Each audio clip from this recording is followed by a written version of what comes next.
Welcome to this week's Chinuch Hashkafa message. It's Parshas Behar. And in Parshas Behar, of course, we have the mitzvah of Shemitah, which is it's always a good topic to talk about, but this year particularly, being that we are currently now in Shnas HaShemitah.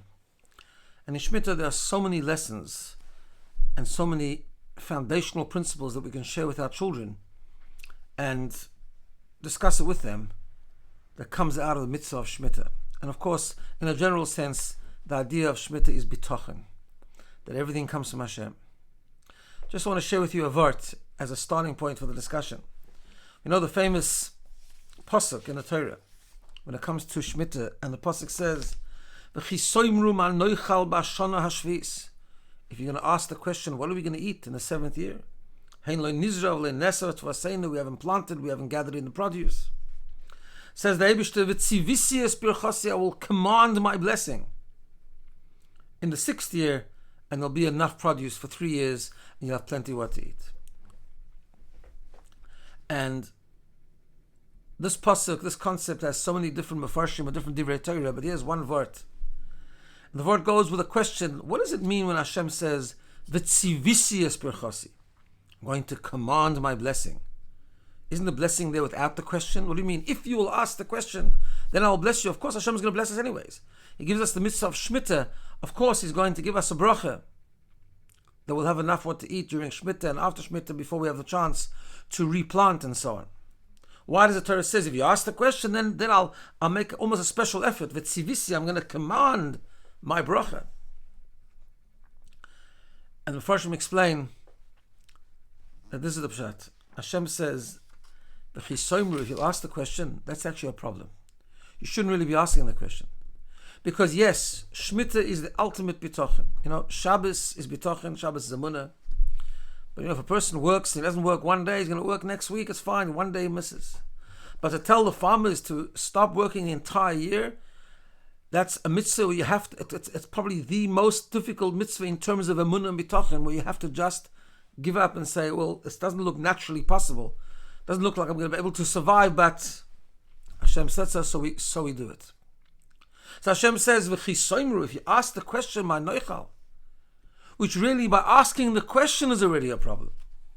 You should just believe. Just believe. The Eibush says, do a mitzvah, you cannot lose from a mitzvah. But nevertheless, Hashem says, but because you're keeping the Shemitah, even though you've asked the question, I'm going to command my blessing specially to give you enough to eat, because lemaisa, you are keeping the mitzvah. So it's a nice word, but it leads into a whole discussion about Shemitah Bechlal and about Bitachon Bechlal. And the concept to discuss and to highlight an important thing that we should never take for granted. We should discuss it and talk about it a lot. Number one, this idea of relying on Hashem, emunah, bitachon, but also in a more general sense, that even when we do work, and even when we do plow the field, and translating it into modern times when we do business, or we plant a tree, or whatever the case is, to bring out to children that really it is not the planting, it is not the business, it is not our efforts. Everything comes from the Eibishter. If chas v'shalom someone is not well, Hashem wants us to go to a doctor, because that's the system that He made, that's what He asked us to do. But we need to understand, it's not the doctor that heals, it's not even the medicine that heals, it's the Eibishter that heals. And only because He wants, and only because we believe in Him and we rely on Him, that's how we get that's how we get the bracha.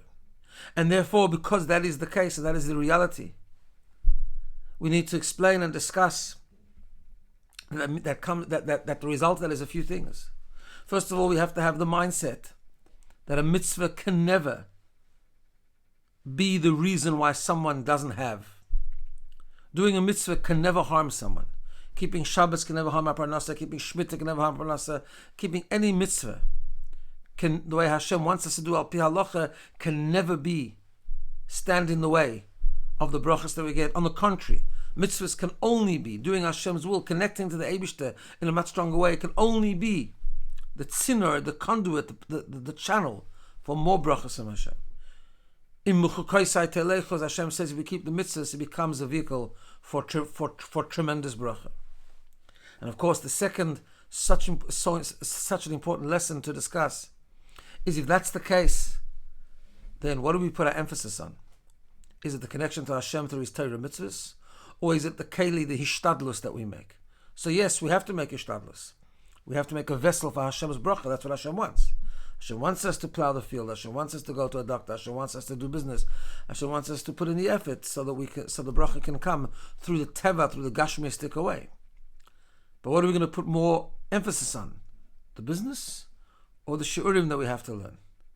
What are we getting more excited about? The keli, the vessel for the bracha, or the bracha itself, which comes straight from Hashem through His Torah and mitzvahs? And of course, in discussing this with children, we have to reflect ourselves. What messages do we show our children? Do we say it's really hard to go to a shir because we're just too many hours in the office? Do we say that it's really hard to come home a few hours before Shabbos and to get ready from Shabbos like a mensch because, maybe we can do another deal? Do we show more emphasis on getting nice things and making sure our gashmistic things are so beautiful rather than making sure that we have a nice esrog, or we put effort into mitzvahs, or that we spend time and invest time and effort into shmiras ha-mitzvahs and into doing what Hashem wants us to do, having shiurim, giving tzedakah, helping out other people, and so on and so forth? So we have to reflect, are we showing, is the message that we're giving our children one of bitachon, one of emunah, that everything comes from the Eibishter, and that the main tzinor, the main channel for our bracha is limud ha-Torah and kiyum ha-mitzvahs. So the discussion is very important. We have to talk about what this means.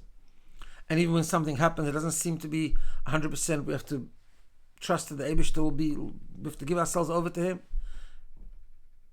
And just generally, that everything that we do, even when things are going well, it's all from HaKadosh Baruch Hu. It's all from Him, not from it doesn't come because we were clever or because we did a lot of work. That's just a keli, that's just a vessel. And then we have to reflect about setting the right example, that what we do and the priorities that we have reflects this idea that we speak about in the parsha. Have a good day and a good Shabbos.